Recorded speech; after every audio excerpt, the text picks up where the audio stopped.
Hello friends, नमस्ते। आज का हमारा टॉपिक है सिस्टम का पार्ट 3।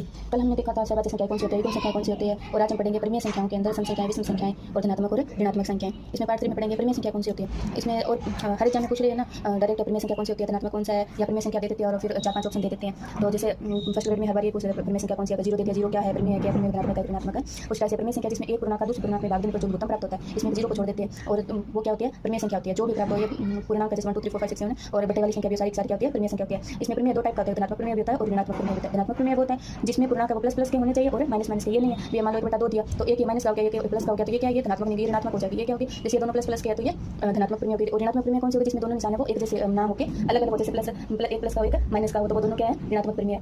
फिर इसके अलावा जो धनात्मक दशमलव भिन्न वाली जो संख्या वो भी क्या होती है, परिमेय संख्या होती है। और इसके अलावा जो पॉइंट लगा देते हैं, जो बाद की संख्या उसको अपने क्या कर सकते हैं, उनकी गणना कर सकते हैं, गिनती कर सकते हैं, वो क्या कहलाती है, दशमलव भिन्न परिमेय संख्या भी क्या होती है, परिमेय संख्या कहलाती है। और ऐसे यहाँ दशमलव भिन्न संख्या है वो भी क्या कहलाती है, परिमेय संख्या होती है। और जिनकी पुनरावृत्ति होती रहती है, बार एक नंबर है वो उनका पुनरावृत्ति होती रहती है। और जीरो क्या है, ये मोस्ट इंपॉर्टेंट है, इसमें ट्रिक क्वेश्चन आता है। जीरो है एक परिमेय ऋणात्मक धनात्मक, तो जीरो क्या है, परिमेय संख्या है। प्रत्येक भिन्न क्या होती है, परिमेय संख्या होती है। प्रत्येक भिन्न में यही प्लस माइनस वाली संख्या या बटा वाली संख्या वो सारी क्या है, परिमेय संख्या। पूर्ण वर्ग संख्या है वो भी क्या है, परिमेय संख्या। जैसे मान लो कोई साल ले लिया, जैसे 7 ले लिया, 6 ले लिया, और कोई जिनका पूर्ण वर्ग बन रहा है तो वो सारी क्या है, पूर्ण वर्ग संख्या है, वो भी क्या है, परिमेय संख्या। और पूर्ण प्राकृत और पूर्णांक संख्या वो सारी क्या है, परिमेय संख्या होती है। और परिमेय संख्याओं के गुणनखंड वो अपने नहीं कर सकते, मतलब इनके टुकड़े वो नहीं कर सकते। इसके आगे वाला टॉपिक अपने पढ़ेंगे परिमेय संख्या। कहने का मतलब है कि जैसे परिमेय संख्या दे दी, निम्न में से परिमेय संख्या है, 4 ऑप्शन दे दिए, जीरो परिमेय संख्या है क्या, प्रत्येक परिमेय संख्या है क्या, पूर्ण वर्ग संख्या भी परिमेय संख्या है क्या, पूर्ण प्राकृत पूर्णांक संख्या ये परिमेय संख्या है क्या। और अपने को लास्ट में प्रश्न दे दिया उपरोक्त सभी, तो जिनको पता होगा वो तो उपरोक्त सभी में कर देगा, जिनको नहीं पता होगा वो कभी जीरो लगाएगा, कभी किसी में लगाएगा। तो इस टाइप से ना फर्स्ट ग्रेड के लिए तो ड्रिप क्वेश्चन आ रहे हैं। और वीडियो अच्छी लगे लाइक कीजिएगा, शेयर कीजिएगा, सब्सक्राइब कीजिएगा। धन्यवाद। और नेक्स्ट अपना पार्ट आ गया परिमेय संख्या है वो कौन सी होती है। धन्यवाद।